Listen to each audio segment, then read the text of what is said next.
Assalamualaikum warahmatullahi wabarakatuh.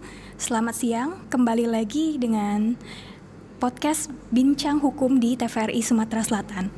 Pada kesempatan kali ini kita akan membahas topik mengenai Tipikor Yayasan Batanghari 9. Oleh karena itu, di samping saya sudah ada narasumber, yaitu Bapak Dr. Bahrul Ilmi Yakub, SH.MH CGL. Beliau merupakan seorang akademisi hukum, praktisi hukum, dan juga merupakan Ketua Asosiasi Advokat Konstitusi. Untuk membahas mengenai tindak pidana korupsi Yayasan Batanghari 9, maka dari itu kita akan meminta penjelasan dari narasumber. Nah, akhir-akhir ini sudah muncul di berbagai media mengenai bentuk-bentuk tindak pidana korupsi. Salah satu yang menjadi hot issue yaitu tindak pidana korupsi aset Yayasan Batanghari 9. Nah, untuk memahami hal tersebut, mari kita meminta penjelasan dari narasumber kita. Terutama mengenai bagaimana tren pengungkapan tindak pidana korupsi di Indonesia akhir-akhir ini. Baik, Assalamualaikum warahmatullahi wabarakatuh. Selamat sore pemirsa yang budiman. Di kesempatan ini kita mencoba untuk mendiskusikan tindak pidana korupsi yang terkait dengan yayasan, terutama yang terbaru itu adalah munculnya tindak pidana korupsi terhadap aset yayasan. Nah, kalau di Sumatera Selatan kita tahu bahwa sejak setahun terakhir kita mendengar adanya pemeriksaan dan peradilan terhadap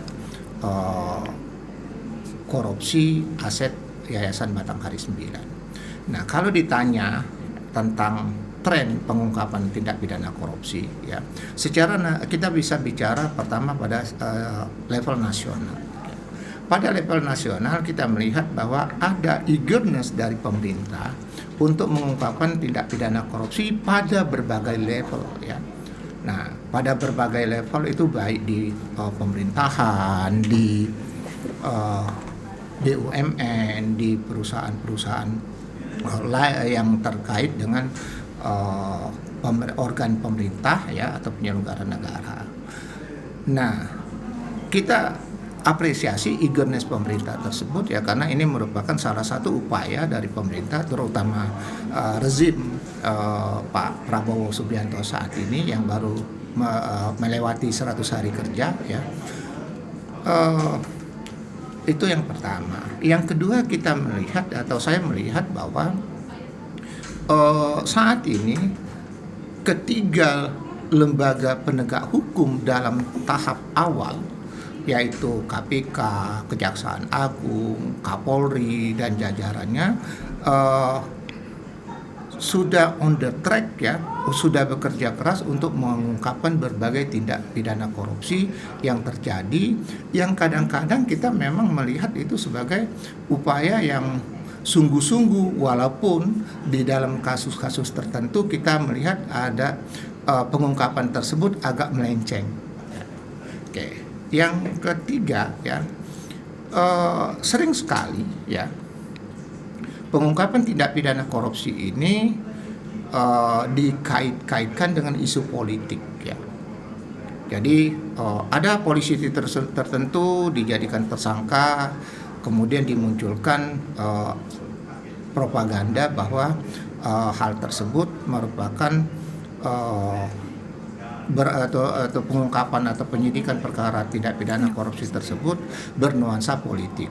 Nah, hal ini merupakan tantangan bagi penegak hukum untuk memunculkan objektivitas dan profesionalitas dalam pengungkapan tindak pidana korupsi. Jangan sampai tuduhan-tuduhan atau sangkaan-sangkaan bahwa tindak pidana korupsi tersebut diangkat karena ada pesanan-pesanan dari politik dari pihak-pihak tertentu terus menggelayuti atau terus menjadi ciri dari pengungkapan tindak pidana korupsi di Indonesia. Karena itu dari tiga catatan tersebut saya melihat bahwa ke depan tindak pidana korupsi di Indonesia itu memang harus terus diungkapkan dalam rangka menyelamatkan kekayaan negara, menyelamatkan keuangan negara, apalagi saat ini negara ini keuangan negara saat ini benar-benar cekak. Pemerintah sampai memangkas ya anggaran lembaga-lembaga tertentu sampai 50% lebih, yang menyebabkan lembaga tersebut ya agak kesulitan untuk melaksanakan tupoksinya, tugas pokok dan fungsinya. Nah, itu yang perlu kita tekankan supaya pemerintah terus memperhatikan ya dan meningkatkan pengungkapan tindak pidana korupsi di Indonesia dalam rangka menyelamatkan aset pemerintah, aset publik ya, dan kemudian juga dalam rangka untuk menciptakan keadilan bagi masyarakat, keadilan bagi negara, dan keadilan juga bagi pelaku atau tersangka atau tindak pidana korupsi itu sendiri. Nah, salah satu caranya pemerintah atau penegak hukum harus benar-benar menunjukkan objektivitas dan profesionalitas dalam melaksanakan tupoksinya, tugas pokok dan fungsinya dalam memeriksa, menyidik, dan kemudian mengadili tindak pidana korupsi. Memang ada berbagai catatan ya, bahwa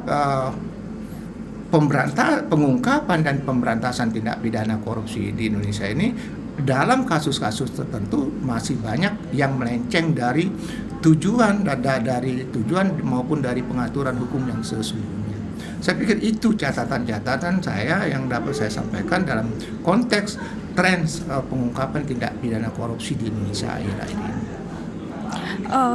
Berarti aparat penegak hukum maupun pemerintah memang benar-benar sudah berusaha maksimal untuk melakukan pengungkapan tindak pidana korupsi. Lantas saya tidak menyatakan maksimal ya. Jadi ada upaya yang lebih serius dari sebelumnya ya, dari pihak penegak hukum ya, untuk mengungkapkan tindak pidana korupsi di Indonesia ya, atau untuk memberantas tindak pidana korupsi di Indonesia ya. Tapi menurut saya usaha tersebut belum maksimal, belum optimal, tapi memang ada peningkatan ya. Bagaimana kita menunjukkan adanya peningkatan itu? Pertama adanya peningkatan kualitas tindak pidana korupsi yang berhasil diungkapkan. Misalnya apa? Tindak pidana korupsi yang dilakukan pada lembaga-lembaga asuransi. Itu ada beberapa tuh, cukup besar tuh. Tindak pidana tipikor pada badan lembaga asuransi yang berhasil diungkapkan. Kemudian tindak pidana yang terkait dengan penambangan timah ya di Pulau Bangka Belitung. Nah, ini juga bagus ya untuk itu, walaupun sebenarnya ya sebagai proses peradilan ternyata ya pengungkapan tindak pidana korupsi terkait dengan PT Timah di Bangka itu ya secara teoritis hukum itu kita perlu memberi catatan. Catatan pertama apa? Catatan pertama sebetulnya tindak pidana korupsi di PT Timah itu harus dipisahkan antara tindak pidana lingkungan yang diatur oleh hukum lingkungan ya, dengan tindak pidana korupsi yang terbukti sekarang itu tindak pidana korupsinya. Sehingganya apa? Implikasinya adalah kerugian negara yang dianggap merupakan kerugian negara dalam rangka recovery lingkungan itu belum tersentuh. Nah, ini yang harus dipisahkan, dan itu juga yang menyebabkan ahli atau saksi ahli dalam perkara tersebut dilaporkan oleh pihak pihak terdakwa atau terpidana yang merasa dirugikan. Kenapa? Karena memang tidak cukup kecerdasan untuk membedakan mana tindak pidana korupsi dan mana tindak pidana lingkungan. Oke. Itu yang perlu kita pahami secara lebih serius dalam rangka menegakkan atau memberantas tindak pidana korupsi di Indonesia. Nah, berkaitan dengan pengungkapan tindak pidana korupsi di Indonesia, lantas adakah yang bersifat esensial dalam pengungkapan tindak pidana korupsi itu sendiri, Pak? Ya, ada beberapa hal ya yang bersifat esensial ya atau substansial dalam pengungkapan tindak pidana korupsi di Indonesia. Pertama, saya melihat ada peningkatan keseriusan pemerintah untuk mengungkapkan tindak pidana korupsi sekaligus memberantas tindak pidana korupsi. Ada peningkatan kualitas keseriusan, itu pertama. Yang kedua, adanya pengungkapan perkara-perkara korupsi besar ya secara kualitas itu yang muncul ya, akhir-akhir ini. Yang ketiga itu by agregat ya, ternyata jumlah kasus korupsi yang berhasil diungkapkan oleh penegak hukum, oleh kepolisian, kejaksaan maupun KPK itu memang meningkat ya. Nah, kemudian yang keempat ya, jumlah keuangan negara yang berhasil diselamatkan karena dalam konteks penegakan hukum atau pemberantasan tindak pidana korupsi itu juga meningkat. Nah, itu yang esensial. Yang selanjutnya ternyata pengungkapan tindak pidana korupsi di Indonesia sekarang ya itu memperkaya secara akademik, dia memperkaya teori tindak pidana ya. Teori tindak pidana yang dahulu ya membatasi jumlah subjek atau pelaku tindak pidana korupsi itu hanya pada orang ya atau orang pribadi, natural person ya. Kemudian belakangan natural person itu juga dikembangkan menjadi pelaku utama dan orang yang memperoleh manfaat dari tindak pidana korupsi, itu yang disebut dengan beneficiary ownership ya. Jadi dalam tindak pidana korupsi itu jangan kira yang dapat dihukum itu cuma orang yang melakukan, tidak ya, tapi juga orang yang memperoleh manfaat dari terjadinya tindak pidana korupsi itu juga dapat dihukum ya. Dan itu sudah terjadi pada kasus-kasus perbankan ya. Nah, kemudian hal-hal yang esensial selanjutnya kita melihat bahwa pemerintah ya, kebijakan hukum pemerintah juga memperluas ya subjek tindak pidana korupsi itu dari orang pribadi ya menjadi orang yang memperoleh manfaat, ditambah orang yang memperoleh manfaat ya. Yang ketiga adalah badan hukum ya. Badan hukum sekarang sudah menjadi subjek tindak pidana korupsi, walaupun ya sanksi terhadap badan hukum itu hanya terbatas pada dua hal, yaitu sanksi administratif dan sanksi denda. Nah, orangnya kemana? Orangnya dipidana sebagai penyelenggara badan hukum itu sendiri ya. Nah, hal-hal ini merupakan hal yang esensial dalam tren pengungkapan tindak pidana korupsi di Indonesia akhir-akhir ini ya.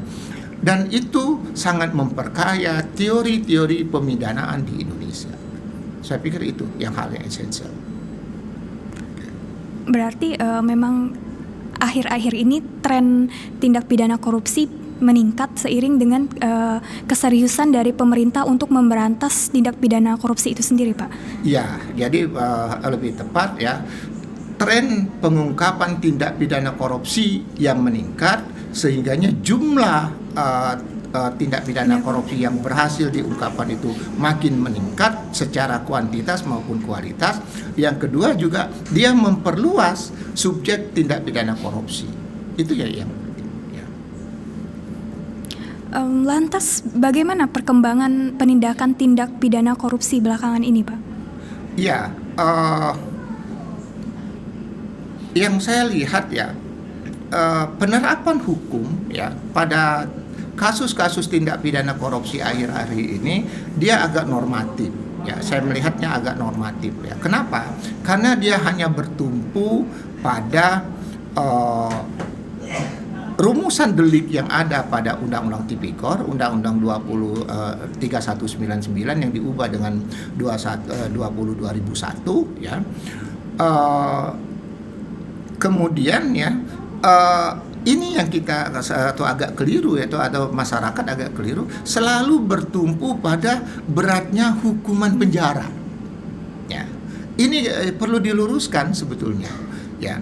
Perlu diluruskan bahwa dalam kasus tindak pidana korupsi, ya, sebetulnya tidak terlalu penting beratnya pidana penjara bagi pelaku. Ya. Itu yang perlu dipahami oleh publik maupun penyelenggara negara, ya. Kenapa? Karena sudah secara empiris itu sudah dibuktikan di berbagai negara bahwa termasuk di Indonesia, beratnya hukuman itu tidak membuat orang jera. Sehingganya pemerintah harus makin cerdas untuk merumuskan bagaimana metode penghukuman terhadap pelaku tindak pidana korupsi ke depan. Salah satunya yang sering dimunculkan misalnya oleh Prof. Jimli, pemiskinan. Pemiskinan saja sebenarnya tidak begitu. Menurut saya adalah yang paling penting itu adalah maksimalisasi proses pengembalian kerugian negara, baik dengan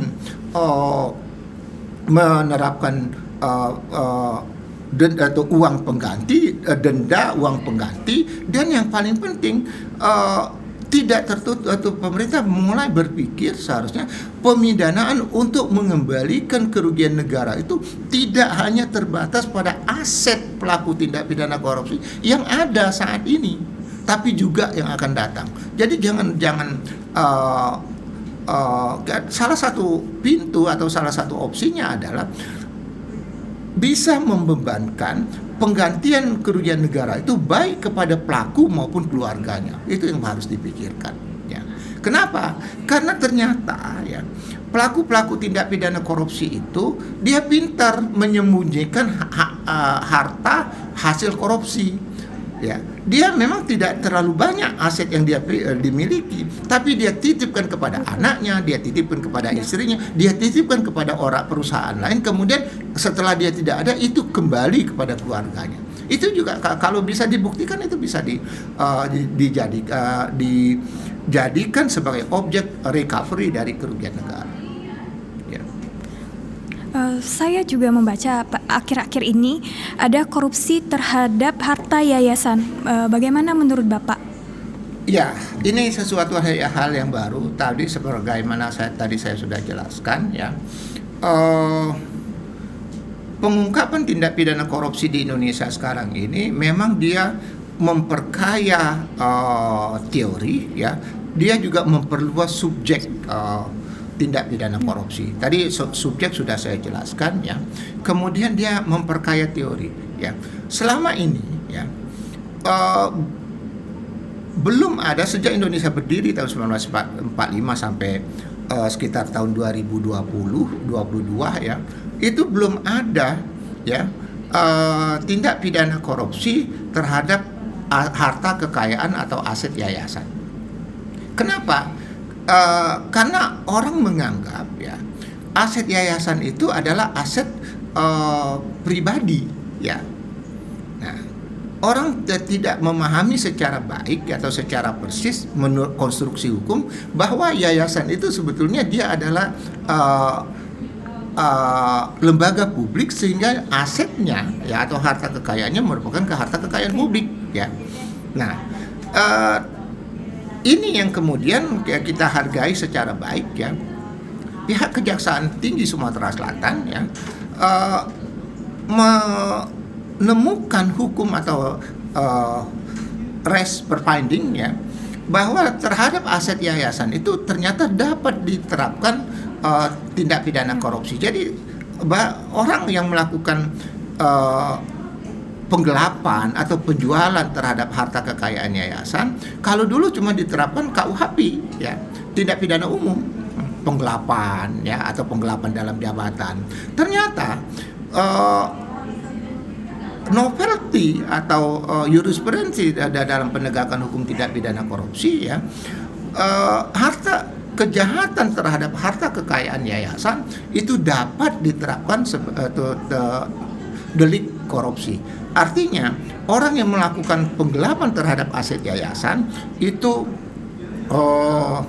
dapat dikenakan delik tindak pidana korupsi, sehingga, ya,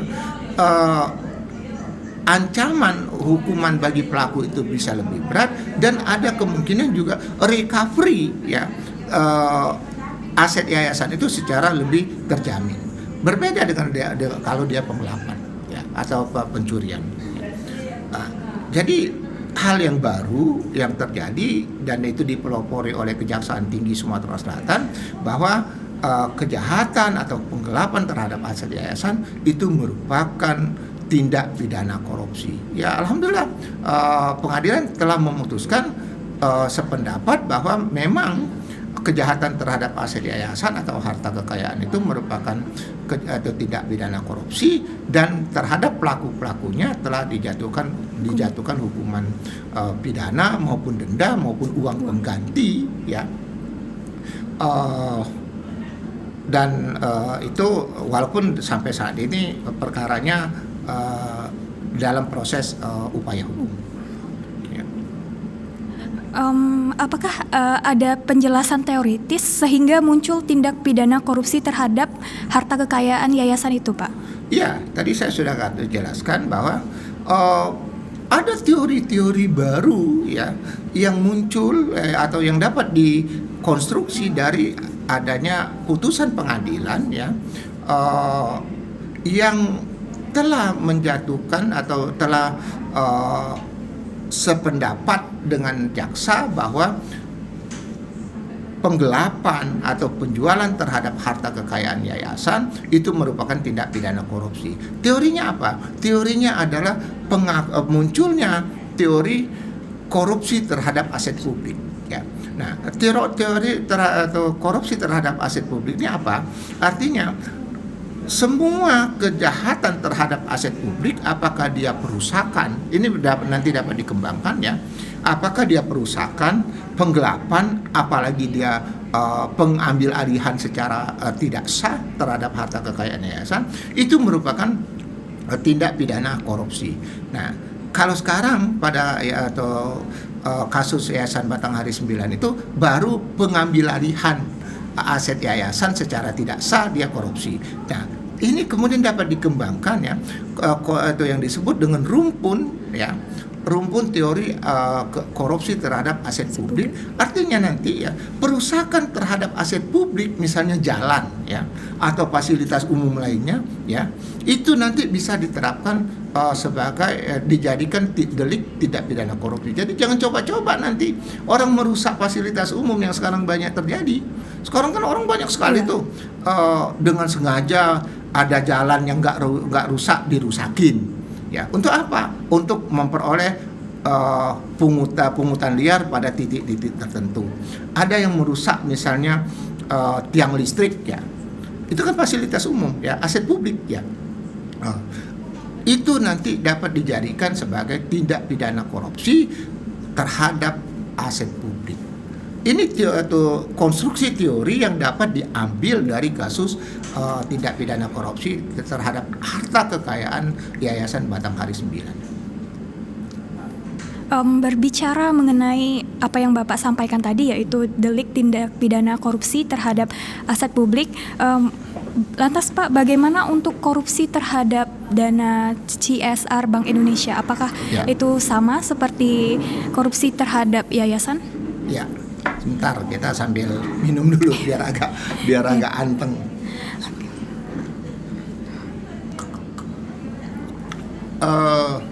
Ya, tadi saya sudah jelaskan ya. Yang paling nyata ya, novelty atau jurisprudensi baru dalam penegakan hukum, penegakan tindak pidana korupsi atau pemberantasan tindak pidana korupsi terhadap aset publik, dalam hal ini harta kekayaan yayasan, itu baru di Sumatera Selatan. Tapi sebetulnya memang sebelum itu pernah ada ya korupsi terhadap CSR, keuangan yayasan karyawan Bank Indonesia. Itu sebelumnya itu terjadi. Nah, tapi itu konstruksinya agak berbeda. Okay. Nah, kemudian sekarang yang sedang muncul juga ya, apa yang disebut dengan yang sedang dalam proses penyidikan, yaitu dugaan adanya korupsi terhadap dana CSR Bank Indonesia ya. Nah, dana CSR Bank Indonesia ini sebetulnya agak secara normatif agak simpang siur ya. Nah, kenapa agak simpang siur ya? Bank Indonesia itu merupakan organ negara ya. Sebagai organ negara, dia tidak punya dana CSR sebetulnya. Tidak ada dana yang disebut dengan dana corporate social responsibility, yang dalam hukum Indonesia itu dialih bahasakan menjadi dana sosial dan lingkungan ya, PSBL namanya, dana sosial dan lingkungan ya, atau DSBL ya. Nah, Bank Indonesia sebagai organ negara tidak boleh dia punya CSR karena nggak ada pintu. Kenapa ya? Karena CSR itu ya, dana CSR itu sebetulnya dia menjadi kewajiban perseroan terbatas. Makanya CSR itu kan dana CSR itu diatur dalam Undang-Undang PT ya. Undang-Undang Nomor 41 tahun 2007 yang terakhir itu Undang-Undang PT ya. Jadi aneh ketika ada berita yang mengatakan ada korupsi dana CSR Bank Indonesia. Nggak ada. Bank Indonesia nggak punya dana CSR. Bank Indonesia itu kalaupun dia punya dana sosial namanya. Nah, dia punya dana sosial ya. Nah, dana sosial ini bagaimana pengadaannya? Pengadaannya bukan berdasarkan Undang-Undang PT ya. Karena Bank Indonesia bukan PT, bukan perseroan terbatas ya. Bagaimana pengadaannya? Pengadaannya merupakan kebijakan dari Gubernur Bank Indonesia itu sendiri. Ya. Berapa jumlahnya, bagaimana peruntukannya diatur dalam keputusan Gubernur Bank Indonesia terkait dengan alokasi adanya dana sosial Bank Indonesia. Nah, saya bersyukur ya akhir-akhir ini ada koreksi dalam pemberitaan maupun dari penegak hukum ya, bahwa di Bank Indonesia itu tidak ada dana CSR. Memang nggak ada, karena terhadap Bank Indonesia nggak berlaku Undang-Undang PT ya. Nah, Undang-Undang PT itu hanya berlaku terhadap perseroan terbatas yang didirikan berdasarkan kesepakatan para pendiri. Bank Indonesia nggak didirikan berdasarkan kesepakatan. Makanya Bank Indonesia tidak memiliki dana CSR, tapi dia dapat memiliki dana sosial. Persoalannya ya, tinggal dilihat saja bagaimana konstruksi hukum Bank Indonesia dalam mengadakan dana sosial tersebut. Berapa jumlahnya, dari mana sumber dananya, bagaimana penggunaannya, siapa yang memiliki otorisasi atau kewenangan untuk menggunakannya. Itu semua harus diatur oleh Gubernur Bank Indonesia ketika dia menciptakan alokasi dana sosial Bank Indonesia. Nah, perkara ini ya, dana sosial Bank Indonesia ini sedang diperiksa oleh penyidik ya. Kita belum tahu bagaimana perkembangannya, tapi memang saya membaca beberapa berita ya, bahwa ada beberapa orang ya yang sudah ditetapkan sebagai tersangka terkait dengan itu. Dan yang agak mencemaskan saya sebagai akademisi hukum ya, kenapa dana sosial Bank Indonesia ini diberikan kepada anggota DPR Komisi 11. Jadi penerima dana sosial Bank Indonesia itu menurut berita adalah para anggota DPR dari komisi ya, atau yang berada di Komisi 11, tapi dia tidak menerima secara langsung, melainkan dia menerima melalui proposal yang diajukan oleh yayasan. Ini tinggal diperiksa saja. Apa kaitan ya? Apa kaitan antara anggota DPR dengan yayasan penerima dana sosial Bank Indonesia? Kemudian bagaimana dana ini apakah dana ini mengalir balik lagi dari yayasan ke anggota DPR?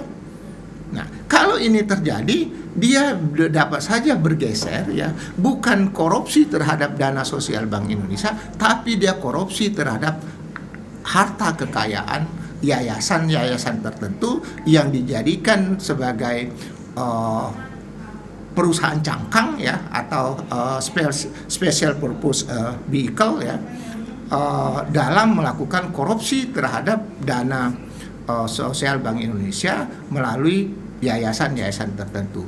Nah, kembali ini menjadi ruang lingkup ya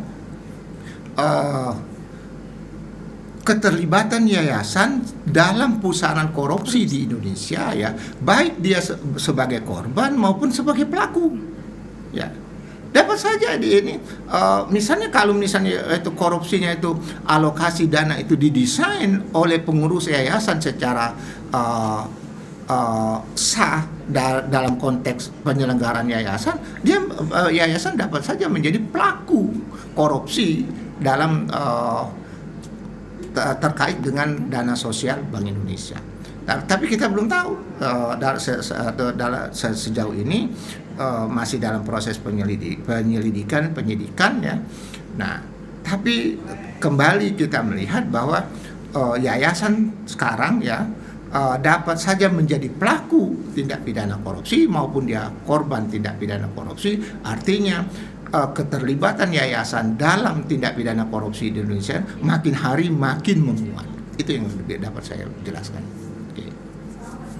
Berkaitan dengan penjelasan Bapak yang tadi, Bapak kan ada menyebutkan bahwa ada kemungkinan atau misalnya aliran dana dari Komisi 11 tersebut ke yayasan dan yayasan mengembalikan dana tersebut ke Komisi 11. Apakah itu bisa diklasifikasikan kepada delik tindak pidana lain selain tindak pidana korupsi, seperti misalnya delik money laundry atau pencucian uang? Dapat saja, ya. Jadi dapat saja kalau misalnya memang ternyata uang itu kemudian dari dana sosial Bank Indonesia ya diserahkan kepada yayasan. Kemudian dari yayasan di cashback atau di store kembali kepada anggota-anggota DPR dari Komisi 11 itu, artinya di situ ada money laundry, ada pencucian uang. Pencucian uang itu apa konsepnya? Pencucian uang itu adalah uang yang diperoleh secara tidak halal dimasukkan ke dalam sistem keuangan ya, atau dalam sistem perbankan ya, sebagai uang sah. Bagaimana caranya? Caranya dengan melakukan transaksi yang seolah-olah legal, padahal itu sebenarnya transaksi yang tidak legal. Nah, kalau terjadi cashback ya bisa diterapkan undang-undang atau anti money laundry ya, atau undang-undang anti pencucian uang ya, dapat saja diterapkan tindak pidana korupsi ya, tergantung penegak hukum atau dua-duanya. Dalam menyusun dakwaan, jaksa dapat mendakwakan pelaku ya dengan undang-undang tipikor maupun undang-undang tindak pidana atau undang-undang anti money laundry atau undang-undang anti pencucian uang. Itu sangat dapat ya. Tinggal dilihat saja, bahkan ya beberapa sarjana ya selalu berteriak ya, sebaiknya ya dakwaan terhadap tindak pidana korupsi itu selalu digandengkan dengan dakwaan atau dakwaan pencucian anti money laundry atau dakwaan pencucian uang. Kenapa? Dakwaan terhadap pencucian uang itu lebih gampang untuk membuktikannya. Karena apa? Karena prinsip dari pencucian uang itu adalah follow the money. Jadi duitnya itu lari kemana? Oh, dari Bank Indonesia nih alokasinya. Kemudian dia dilarikan ke yayasan. Oke, dari yayasan larinya kemana? Oh, ternyata balik ke anggota DPR yang mengusulkan gitu. Wah, ini money laundry oleh siapa? Oleh anggota DPR. Atau dia dialihkan ke perusahaan-perusahaan milik anggota DPR itu atau yang terafiliasi dengan anggota DPR. Ini juga money laundry. Lebih gampang untuk membuktikan dengan money laundry ketimbang dengan membuktikan tindak pidana korupsi. Apalagi ya di dalam tindak pidana korupsi di Indonesia itu banyak yang penegak hukum yang tidak tepat memahaminya, bahwa kerugian negara itu bukan unsur. Jadi dapat saja orang dianggap korupsi tanpa adanya atau merugikan keuangan negara. Itu konsep yang memang agak debatable ya, tapi itu yang dianut oleh undang-undang tipikor di Indonesia ya. Jadi tidak semata-mata jangan aneh ya kalau ternyata orang itu dituduh korupsi padahal dia tidak nerima sesen pun. Itu banyak kasus tuh. Orangnya tidak nerima sesen pun dari hasil korupsi itu, tapi dia dianggap korupsi. Nah, itulah menunjukkan ya bahwa tindak pidana unsur kerugian negara atau merugikan keuangan negara itu bukan merupakan unsur tindak pidana korupsi. Dapat saja orang mengeluarkan kebijakan karena tidak hati-hati, kebijakan yang dimanfaatkan orang untuk merugikan negara. Dia sendiri nggak terima apa-apa, tapi dia tidak lepas sebagai pelaku tindak pidana korupsi. Artinya dia secara bersama-sama melakukan tindak pidana korupsi dengan orang yang secara langsung merugikan keuangan negara. Okay. Mengenai tindak pidana korupsi sendiri yang saat ini sudah sangat berkembang dan sangat kompleks, apakah dari pemerintah dan aparat penegak hukum sudah melakukan penindakan yang tepat sehingga pelaku tipikor itu sudah menerima efek jera dari penindakan hukum itu tersendiri? Iya, ini ada beberapa hal yang perlu kita bahas ya. Kita tidak bisa langsung menarik itu. Jadi ada beberapa hal ya. Tadi saya secara tidak langsung saya sudah menggarisbawahi ya, pengungkapan tindak pidana korupsi di Indonesia ini makin hari makin baik ya. Walaupun saya tidak monitor secara persis skor tingkat korupsi Indonesia itu naik atau turun atau bertahan. Saya belum cek secara langsung ya. Tapi ya, secara aktual saya melihat bahwa kualitas pengungkapan tindak pidana korupsi di Indonesia makin hari makin lebih baik ya. Nah, yang kedua ya,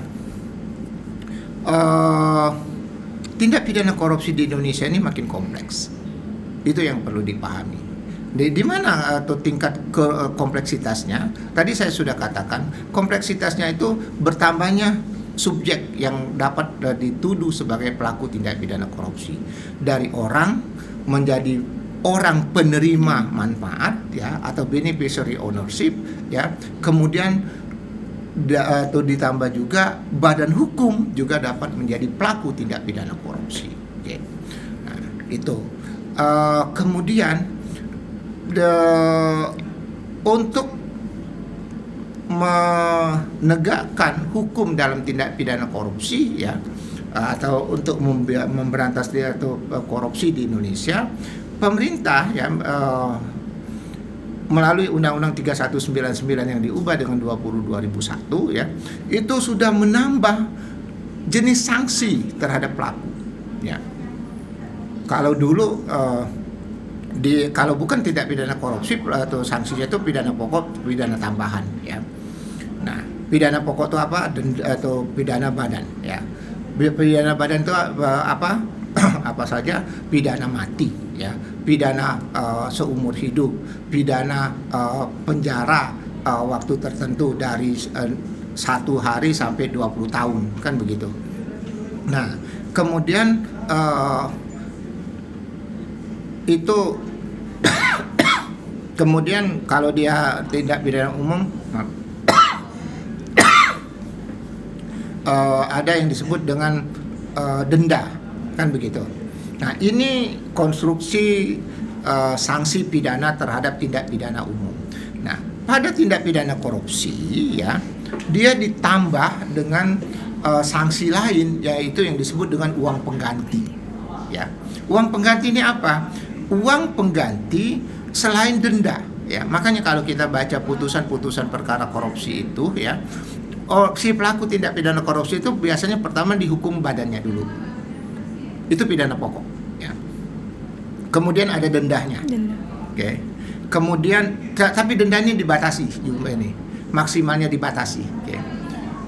Nah, kemudian dia diberi atau dijatuhkan juga uang atau untuk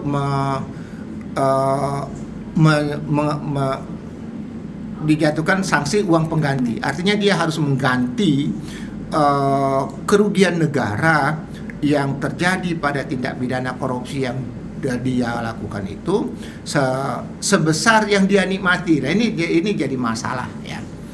masalah hukumnya muncul di sini ya. Karena pasal 18 Undang-Undang 3199 itu membatasi ya, uang pengganti itu hanya dibebankan kepada pelaku tindak pidana korupsi sejumlah maksimal uang yang dia terima. Artinya apa? Artinya kalau dia tidak terima manfaat, tidak terima hasil dari korupsi itu, dia tidak dibebankan uang pengganti. Yang dibebankan uang pengganti siapa? Pelaku yang memang menikmati hasil korupsi. Nah, ini yang tadi saya katakan ya, ini membuka peluang ya untuk adanya konstruksi ya, penambahan sanksi pidana. Bukan saja pelaku, bisa saja misalnya pada saat tindak pidana korupsi itu diungkapkan ya, memang dia nggak menerima uang negara secara langsung ya, dia tidak menerima uang negara secara langsung, tapi uang pada saat tindak pidana korupsi itu diungkapkan ya, uang itu dia berikan kepada perusahaan-perusahaan yang terafiliasi dengan dia. Ini akan di Indonesia kan menarik nih.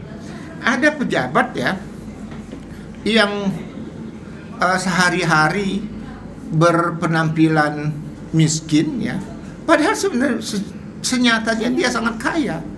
Hasil korupsinya ditaruh di mana? Dia nggak pegang. Hasil korupsinya dititipkan ke perusahaan, ke artis-artis tertentu ya, yang terafiliasi. Satu saat diambil. Apakah melalui anaknya, atau melalui istrinya, atau melalui menantunya? Ini kan menarik ya. Makanya ini harus muncul sebenarnya nanti ya, konstruksi untuk menjatuhkan uang pengganti ini kepada pelaku tindak pidana korupsi, bukan saja pada saat ini. Nah, bisa juga mencakup ke masa yang akan datang apabila terbukti bahwa uang itu sebenarnya uang korupsi. Nah, itu kompleksitas yang ketiga ya. Selanjutnya ya, kompleksitas yang keempat ya, penegakan tindak pidana korupsi di Indonesia ini sebetulnya harus ada prinsip primus inter pares dan secara normatif. Kenapa? Karena ada beberapa undang-undang sebetulnya mengatur hal yang sama. Oke. Tindak pidana korupsi itu mengatur atau korupsi secara umum. Ada tindak pidana money laundry, itu juga masuk rumpun tindak pidana korupsi ya. Ada juga tindak pidana lingkungan ya. Tindak pidana lingkungan itu sebenarnya dia secara yuridis normatif dia diatur dalam undang-undang tindak pidana undang-undang lingkungan hidup atau pengelolaan dan pemanfaatan lingkungan hidup. Nah, itu yang terjadi pada kasus PT Timah di Bangka ya.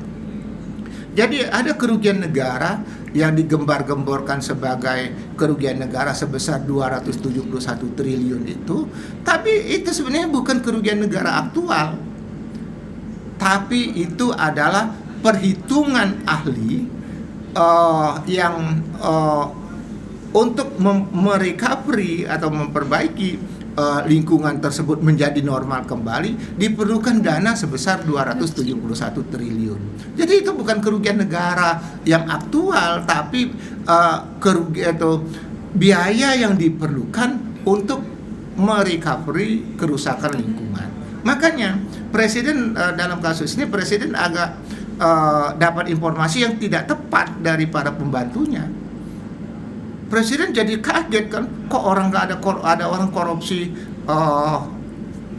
hampir 300 triliun lebih cuma dihukum kurang dari 5 tahun. Nah, pembantu-pembantunya lalai memberi input, memberi penjelasan kepada Presiden bahwa sebetulnya di situ bukan tindak pidana korupsi yang jumlah kerugian negaranya bukan 300 triliun. Jumlah kerugian negaranya seperti yang diputuskan nggak sampai 10 triliun itu. Nah, yang muncul yang 271 itu adalah estimasi biaya yang diperlukan untuk merecovery lingkungan. Kalau itu yang mau diterapkan, dasar hukumnya bukan Undang-Undang Tipikor, tapi Undang-Undang Lingkungan Hidup. Ini yang harus diluruskan oleh para pembantu presiden, jangan sampai presiden kepleset memahami suatu masalah hukum yang kita tahu sendiri memang presiden kita bukan orang yang berlatar belakang hukum. Ini yang saya sangat sesalkan sebetulnya. Kenapa pembantu presiden tidak memberi input yang benar kepada presiden tentang tindak pidana korupsi atau di kasus timah itu, sehingga presiden agak kepleset menjelaskan atau menyampaikan kepada publik tentang hal tersebut. Secara yudis formal itu pernyataan presiden tersebut keliru. Itu yang paling penting. Jadi ada berbagai kompleksitas yang muncul ya, dan kompleksitas ini memang harus harus diperhatikan oleh para penegak hukum agar penegakan tindak pidana hukum dalam tindak pidana korupsi di Indonesia bukan makin hari makin objektif, makin hari makin berkualitas, dan makin hari itu yang paling penting adalah makin berkeadilan. Karena yang paling penting dalam penegakan hukum itu adalah tercapainya keadilan. Jadi bukan soal berapa dihukum, berapa berat dihukum, tidak tercapai keadilannya. Kalau keadilan tidak tercapai, penegakan hukum di Indonesia dalam tindak pidana korupsi itu keliru. Nah, saya juga memberi catatan ya. Dulu ya, ada hakim di Indonesia yang sebagian orang mengeluh-elukan. Itu ada hakim agung namanya Artijo Alkostar ya. Dia setiap perkara tindak pidana korupsi masuk ke meja dia langsung memeriksa itu tidak utuh lagi memeriksanya secara baik ya, tapi langsung menjatuhkan putusan yang menaikkan jumlah rata-rata memperberat hukuman terhadap pelaku tindak pidana korupsi itu.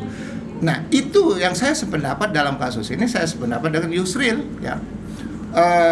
Kenapa? Karena di situ ya ternyata Artijo ya mengadili tindak pidana korupsi itu tidak objektif.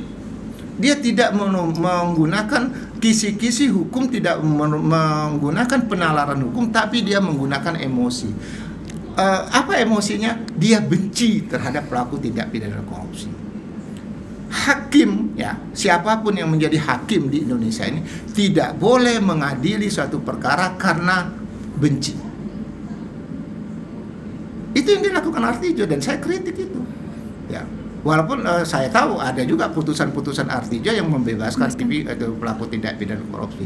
Ya, yang paling perlu dicatat, perlu objektivitas, perlu profesionalitas dan dalam penegakan tindak pidana korupsi di Indonesia ya.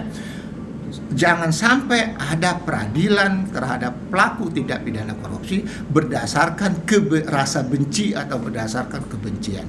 Tidak ada itu. Jadi hakim itu memang gak gampang menjadi hakim ya. Hakim itu dia tidak boleh mengadili suatu perkara karena benci. Tidak boleh mengadili suatu perkara karena kasihan. Nggak boleh. Jadi hakim nggak boleh ada rasa kasihan. Jadi kalau dia merasa ada rasa kasihan, dia jangan tangani perkara itu, mundur saja. Makanya ada rasionalitas dalam hukum Indonesia itu ya. Hakim itu tidak harus wajib mundur memeriksa atau mengadili suatu perkara kalau dia ada hubungan keluarga dengan terdakwa. Atau rasionalitasnya apa? Rasionalitasnya karena kalau dia punya hubungan keluarga, dia punya atau pasti mengidap atau memiliki emosi. Emosinya apa? Kasihan sama sayang. Ini sama saja dengan benci, ya. Jadi kasihan, sayang, benci itu tidak boleh menjadi dasar bagi hakim dalam memutus perkara. Ya. Apa dasar hakim untuk memutus perkara? Dasar hakim untuk memutus perkara itu adalah objektivitas. Ya. Apakah terbukti atau tidak? Kalau dia terbukti, tinggal lihat norma sanksinya apa. Jadi itu saja. Tidak boleh siapapun dalam perkara apapun, bukan cuma dalam tindak pidana korupsi, hakim tidak boleh memutus karena karena dimensi emosional, apakah benci, sayang, atau kasihan. Karena itu semua akan merusak keadilan dalam proses penegakan hukum. Ya. Sehubungan dengan berlakunya KUHP baru, yaitu Undang-Undang Nomor 1 Tahun 2023, apa yang menurut Bapak perlu dilakukan oleh penegak hukum utamanya dalam hal penegakan tindak pidana korupsi, terkhususnya bagaimana untuk memunculkan efek jera? Apakah pelaku tipikor perlu untuk dijatuhkan hukuman mati? Ya. Terkait dengan berlakunya KUHP yang baru, ya, Undang-Undang Nomor 1 Tahun 2023, itu ada beberapa hal yang yang seharusnya menjadi perhatian. Di dalam KUHP baru itu ada yang disebut dengan permaafan hakim, ya, ada yang disebut permaafan hakim. Nah, mungkin ya hakim sudah dapat menggunakan konstruksi permaafan hakim ini, ya, untuk tindak pidana korupsi yang jumlah kerugiannya itu sangat minim, ya, sangat minim. Itu banyak tuh, ada orang yang korupsi cuma kurang dari 100 juta, ya. Mungkin ini ya konstruksi ini yang dapat digunakan oleh hakim. Jadi adanya dia tuh konstruksi atau norma permaafan hakim ini dapat dijadikan salah satu instrumen dalam menegakkan keadilan dalam tindak pidana korupsi, ya. Yang kedua, ya, penegak hukum, ya, maupun hakim, ya, juga masyarakat, ya, seyogianya tidak lagi, ya, menekankan atau mengukur pemberantasan tindak pidana korupsi itu dengan penjatuhan hukuman badan yang berat. Karena saya katakan, ya, di Cina itu, ya, yang menerapkan hukuman mati terhadap pelaku tindak pidana korupsi, ternyata korupsinya masih terjadi. Di kita ada dihukum atau memang tidak ada yang langsung dihukum mati, tapi tindak pidana korupsinya merajalela. Jadi, ya, dalam konteks tindak pidana korupsi itu mungkin perlu dipikirkan tidak terlalu penting itu hukuman badan, ya, tapi yang diperlukan itu bagaimana merecovery kerugian negara, kemudian menjamin terrecovery-nya kerugian negara itu baik berdasarkan aset si pelaku tindak pidana korupsi yang ada sekarang maupun yang akan ada di masa datang, baik yang dimiliki oleh dia sendiri maupun yang dikelola oleh keturunannya berdasarkan yang dapat dibuktikan bahwa aset tersebut terkait dengan tindak pidana korupsi yang telah dilakukan. Itu hal-hal yang perlu dilakukan. Jadi saya katakan tidak terlalu penting lagi untuk menekankan pada pidana penjara kepada pelaku tindak pidana korupsi. Saya pikir itu yang dapat saya jelaskan dalam kesempatan ini. Mungkin dapat kita lanjutkan di kesempatan yang akan datang, karena korupsi ini sangat menarik, terutama terkait dengan keterlibatan yayasan dalam pusaran tindak pidana korupsi di Indonesia. Baiklah, demikian podcast kita pada siang hari ini yang bertopikkan Tipikor Yayasan Batanghari 9. Terima kasih atas penjelasan dan kehadirannya Bapak Dr. Bahrul Ilmi Yaakob, SHMH. Terima kasih. Ya. Sampai ketemu di kesempatan yang akan datang. Dan terima kasih.